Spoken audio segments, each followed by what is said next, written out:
Hello, Sawyer. It's Grandpa reading tonight because Grandma's reading voice is not very good. So we are reading about Hugo wanting to go with Boone into Green Hollow Cave, and he has just obtained permission. So here we go. Maybe that's the sort of monster we don't want to attract, Hugo suggested. Let's look at those nubbins again. It wasn't often that he had 6 nubbins all at once. Boone reached into his pocket, pulled out the nubbins, and handed them to Hugo. Hugo jiggled them in his hand so they made a nice clunking noise. I wonder what a chupacabra sounds like, Boone said.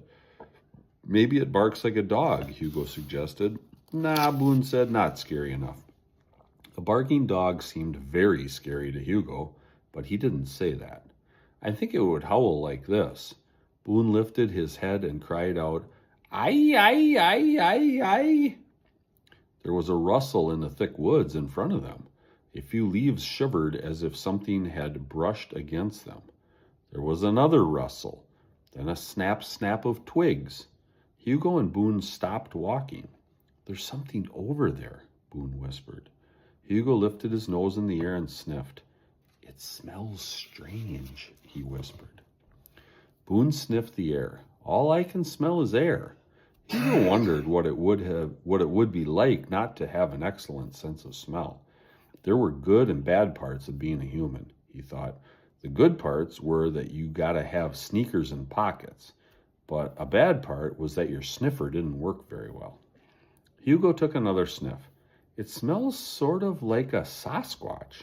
He sniffed again, but sort of not. Hugo wondered if that was what a chupacabra smelled like. From somewhere close by, they heard a snort. "What was that?" Boone asked. "I don't know." The snort came again, louder this time. Suddenly there was a thunderous thump, thump, thump.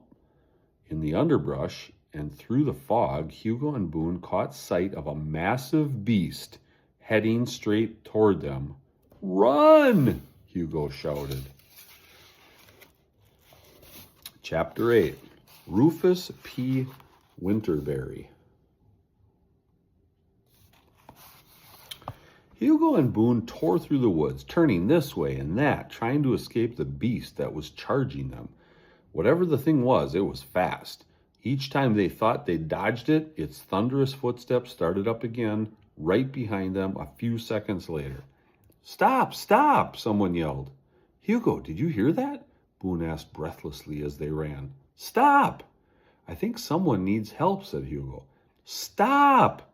The voice was so close now that Hugo and Boone stopped and turned around, only to see the beast hurtling straight at them.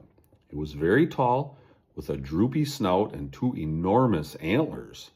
Although Hugo had never actually seen one in the woods before, he knew exactly what the creature was. A moose. And riding on top of the moose was a Sasquatch wearing a large hat. "Stop, thief!" the Sasquatch shouted as the moose came to a halt in front of Hugo and Boone. Where's the thief?" Boone asked, looking all around him. "You're the thief," the Sasquatch pointed at Boone. "Me?" Boone cried. "Yes, of course you lousy squidge-stealing human." The Sasquatch hopped off the moose and towered over Boone menacingly. "Let the squidge go, now!" "What squidge? You mean Hugo?" asked Boone. "Don't play games with me, human, or you will face the wrath of Rufus P. Winterberry."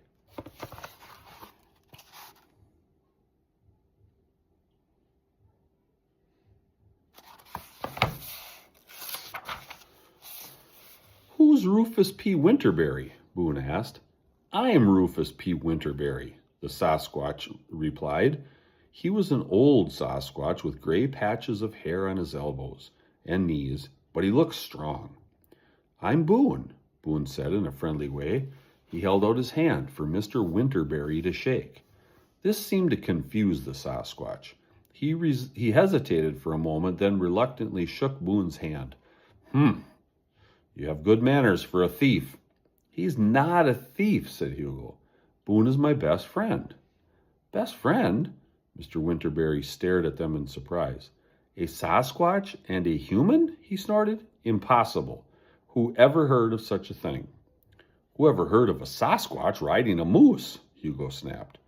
In fact, Hugo thought riding a moose looked like fun, but he was annoyed with Mr. Winterberry for calling Boone a thief. So there is Miss Rufus Winterberry, the Sasquatch, riding a moose. Very odd. A moose is the best way to travel, said Mr. Winterberry. I like boats better, Boone said. Have you ever ridden a moose? Mr. Winterberry asked. Have you ever ridden in a boat? Boone countered. Mr. Winterberry sniffed. A moose is better, he said decisively. Aren't you, Sprinkles? Aren't you better than a boat? He petted the moose's side affectionately. Mr. Sprinkles turned and looked at Mr. Winterberry adoringly, with his large brown eyes and nuzzled shoulder. He really was a very well-behaved moose, Hugo thought. He reached out and patted Sprinkles. It was then that Hugo realized something awful. Oh no, he cried, staring at his open hand. What's wrong? Boone asked. They're gone. What's gone?